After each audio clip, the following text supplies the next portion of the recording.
Untuk video sebelumnya saya sudah sampaikan bahwa di dalam masa-masa genting di tahun 1859 terjadi namanya pengasingan Sultan Thamjidillah II itu ke Empang Bogor, dan diangkatnya wakil sultannya Wirakusuma yang naik tahta karena kakaknya diasingkan ke Empang Bogor, maka wakil sultannya diasingkan ke Bogor, dan wakil sultannya itu naik tahta. Dan ada video sebelumnya saya sampaikan bahwa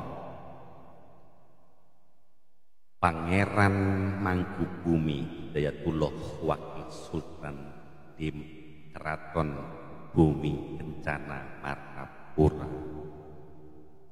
masa-masa di mana di bulan Juni 1859, Juni, Juli, Agustus, September, Oktober, November, 6 bulan. 6 bulan itu Wirakusuma tidak ingin menunjukkan diri sebagai sultan selama 6 bulan. Berdiam diri.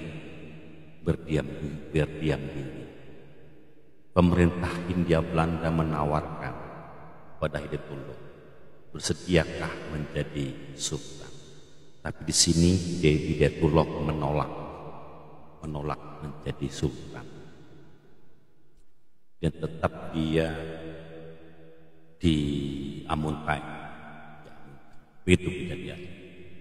Nah, sementara itu supaya roda pemerintahan itu jalan, pemerintah Hindia Belanda, jadi Sultan Adam mempunyai anak, yaitu Sultan Muda Abdurrahman, wafat 1852.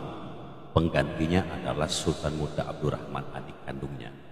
Nah, Sultan Muda Abdurrahman ini kan wafat 1852, mempunyai adik yaitu Sultan Muda Prabu Anom yang menjadi Sultan Muda.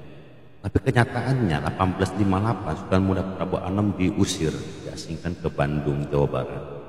Nah, siapa lagi anaknya Sultan Adam ini? Adiknya Sultan Muda Abdurrahman, Prabu Anom, ada namanya Sori Mataram. Sori Mataram adalah adik tiri daripada Sultan Muda Abdurrahman, dan itu diangkat oleh pemerintah Hindia Belanda sebagai kepala pemerintahan. Semua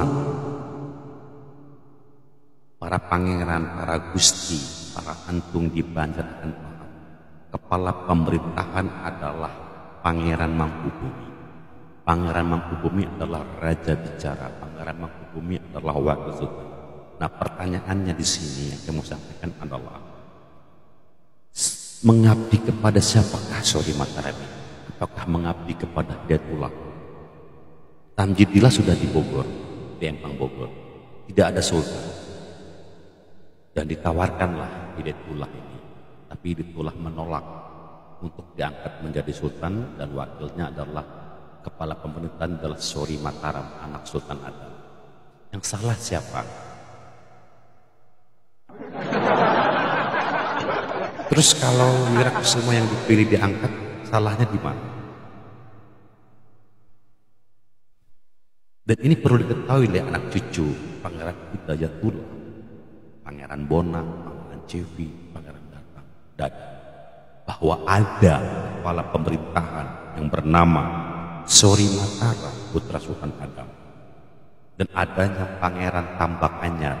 Pemerintah Hindia Belanda memilih anak wakil sultan yang bernama Pangeran Mangkubumi Kencana, mempunyai putra bernama Pangeran Tambak Anyar, dan itu diperintahkan waktu itu untuk membantu kepala pemerintahan Sori Mataram.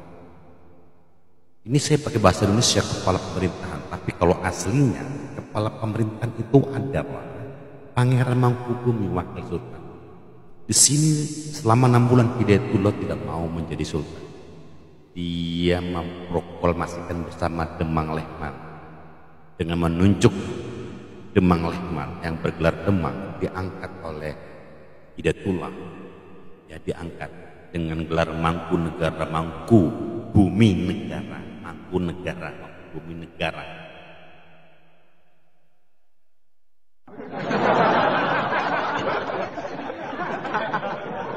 Dan sudah ada dikirim oleh Hindia Belanda Pangeran Saurif Mufti untuk membujuk Hidayatullah kembali menyerahkan diri, tapi itu jebakan sih, jebakan. Karena kalau kembali bakal dipancung, dipenggal di alun-alun, dipancung kalau kembali. Itu jebakan saja. Makanya dia menolak. Kembali bakal dipenggal, dipancung di alun-alun Martapura. Makanya nggak mau kembali, karena taruhannya adalah kepal Hidayatullah itu mahal, mau dipenggal, dipancung. Dan banyak rakyat yang berkhianat misalnya, berkhianat dengan uang berapa? 10.000 golden. Kelihatan muka Hidayatullah, tinggal ngomong waktu itu 10.000 golden. Dan itu rakyat tergiur. Makanya Hidayatullah menolak, itu hanya jebakan, ditawarkan menjadi sultan.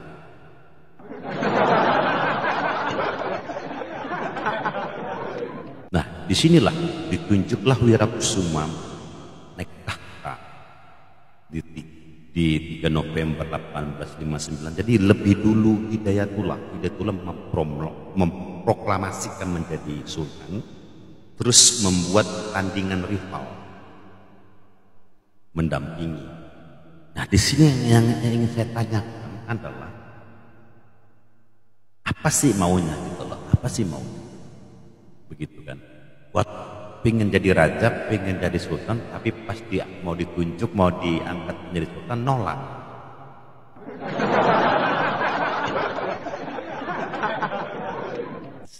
Ya, berenung aja lah, ya, begitu. Nah, cuma ada saya mau ceritakan di sini hal yang penting sekali. Gimana terjadi perang Amawang? Perang Amawang ini menyebabkan rumah Hidayatullah dibakar di bulan Maret, dan ini belum terjadi yang namanya perang Banjar, belum terjadi, masih perang-perangan, masih panas-panasan. Perang Amawang ini belum terjadi perang Banjar betulan, belum. Nanti perang Banjar betulan itu setelah penghapusan.